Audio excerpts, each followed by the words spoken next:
As the world marks the 90th birthday of His Holiness the 14th Dalai Lama, we recognize him not just as a spiritual icon, but as one of the most powerful revolutionary leaders of the modern era.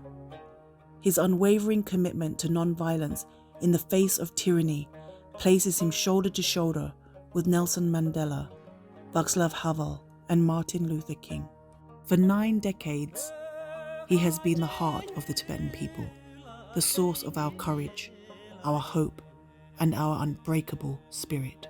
His Holiness didn't just work to preserve Tibetan culture in exile, he led the Tibetan people to construct the foundations of a democratic future. He empowered us to lead ourselves. His Holiness modernized and democratized the Tibetan government and political system, formally transferring his own political authority to elected Tibetan leaders in 2011. In exile, His Holiness rebuilt what China tried to destroy.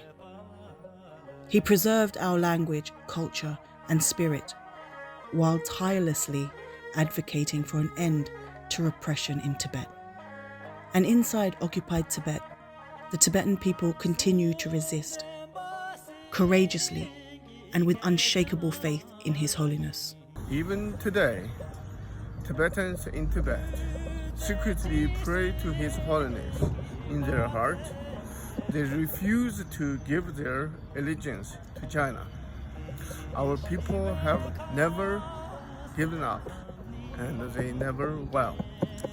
At the age of 90, His Holiness keeps an incredibly busy schedule, presiding over religious teachings, meeting diplomats and world leaders, and having audiences with Tibetans and admirers from around the world.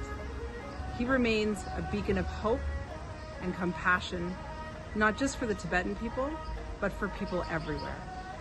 And when it comes to His Holiness's reincarnation, let's be clear. It's a sacred Tibetan tradition. Only His Holiness and the people he entrusts have the right to decide. No one else. His Holiness's resistance is more than a spiritual revolution. It is strategic, disciplined, and deeply political, grounded not in passivity, but in power drawn from compassion, clarity, and an unshakable commitment to nonviolence. As His Holiness turns 90, his vision lives on, in the courage of Tibetans everywhere, in the global fight for justice, and in the hearts of those who refuse to give up hope. Happy birthday, Your Holiness the Dalai Lama. Long live Your Holiness the great 14th Dalai Lama.